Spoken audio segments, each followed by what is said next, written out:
중국인을 떠올릴 때 우리는 종종 혼란스럽다. 처음엔 유하게 웃으며 이야기하더니 중요한 순간에 갑자기 미팅에 불참한다.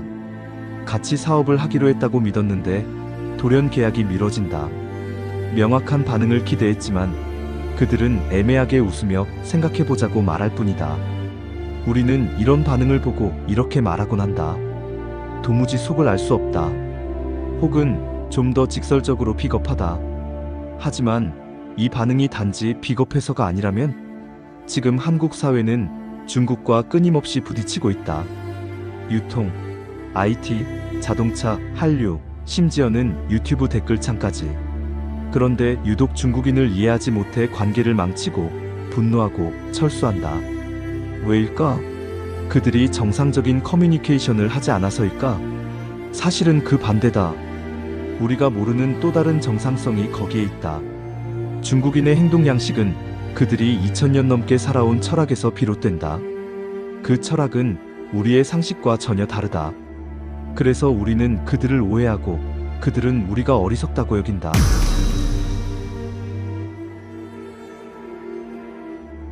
공자의 철학을 떠올리면 대부분 도덕, 예의범절, 충과 효를 먼저 떠올린다. 그러나 논어를 자세히 읽어보면 공자는 단순한 윤리교사가 아니다. 그는 정치의 흐름을 읽고 사람의 속을 읽고 적절한 타이밍에 말하고 행동하는 전략가였다. 논어 헌문편에 등장하는 유명한 구절이 있다. 도가 행해지면 나아가고 도가 무너지면 숨는다. 이 말은 이렇게도 해석된다. 세상에 도리가 통한다면 나아가서 내 역할을 하고 통하지 않는다면 조용히 물러나 있는 것이 옳다. 여기서 말하는 숨는다는 건 도피가 아니다. 정면 충돌을 피하는 철학적 회피다. 공자는 이렇게 말한 적도 있다. 군자는 시대를 본다. 시대가 도리에 어긋나면 나서지 않는 것이 도리다. 우리는 종종 침묵이나 보류를 무책임이라 여긴다. 하지만 공자에게는 말하지 않음도 하나의 윤리적 판단이다. 더 나아가 그것은 전략이다. 공자는 도덕은 입으로 말하는 것이 아니라 몸으로 드러나는 것이라 했다. 말을 아끼고 행동을 멈추는 것 자체가 판단의 결과다. 이것이 오늘날 중국인의 행동 속에서 반복된다. 예를 들어 중국에서는 정치적으로 민감한 회의에서 질문이 나왔을 때 정답을 알고 있어도 말하지 않는다. 말은 나중에 행동보다 더 큰 처벌을 부른다.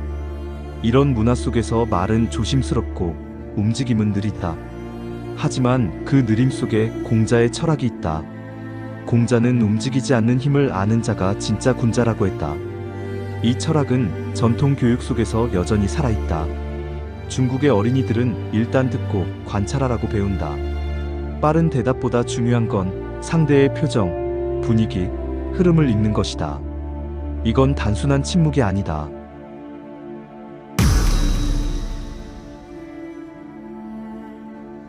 움직이지 않음의 힘. 공자가 군자의 도리를 강조했다면 노자는 자연의 도에 순응할 것을 말한다. 그는 말한다. 상선약수. 최고의 선은 물과 같다.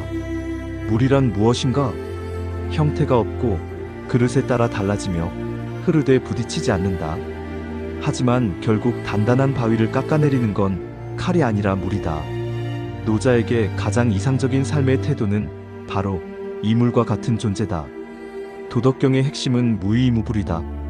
이는 직역하면 아무것도 하지 않지만 하지 않는 것이 없다는 뜻이다. 무의란 게으름이 아니라 억지로 나서지 않는 것이다. 자연의 흐름 속에서 필요할 때만 움직이고 그렇지 않을 때는 머무는 태도.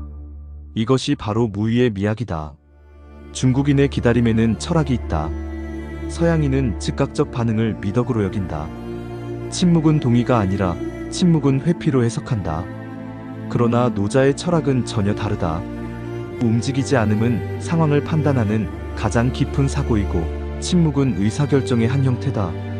이런 철학은 중국인의 정치 문화와 비즈니스에도 깊게 남아있다. 예를 들어 한중 경제협력 미팅에서 한국 측에서 빠른 계약 체결을 원하지만 중국 측은 미소를 지으며 조금 더 생각해보자고 한다. 이때 한국인은 결정 회피라 느끼지만 중국인은 상황이 무르익지 않았다고 본다. 그들은 서두르지 않는다. 왜냐하면 노자의 철학은 지나친 것은 미치지 못한 것만 못하다고 가르치기 때문이다. 움직임은 타이밍이 중요하고 때를 읽지 못하면 반드시 실수가 생긴다. 물처럼 산다는 것, 노자의 철학적 유산. 노자는 지도자에게도 이렇게 말한다. 최고의 리더는 백성이 그의 존재를 느끼지 못하게 만든다. 이는 리더십조차도 나서지 않고 흐름을 만드는 자가 되어야 한다는 뜻이다. 중국인의 리더들은 아직도 이 철학을 계승한다. 정면에서 강한 카리스마로 밀어붙이기보다는 조용히 흐름을 바꾸고 결정은 주변을 통해 흘러나오게 만든다. 이것은 비결정이 아니라 조율의 예술이다. 중국 인터넷 밈 강하게 나가면 사라진다. 최근 중국의 젊은 세대 사이에서 퍼지는 밈 중에 강하게 나가면 사라진다는 문구가 있다. 이는 정치적 발언, 공개 비판, 거침없는 주장이 사회에서 점점 통하지 않는 현실을 풍자한 말이다. 하지만 그 밈 속에도 철학이 담겨 있다.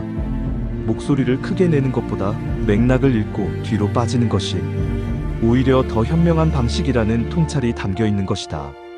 결국 노자의 철학은 오늘날 중국인의 행동 방식 속에 여전히 살아 숨쉬고 있다.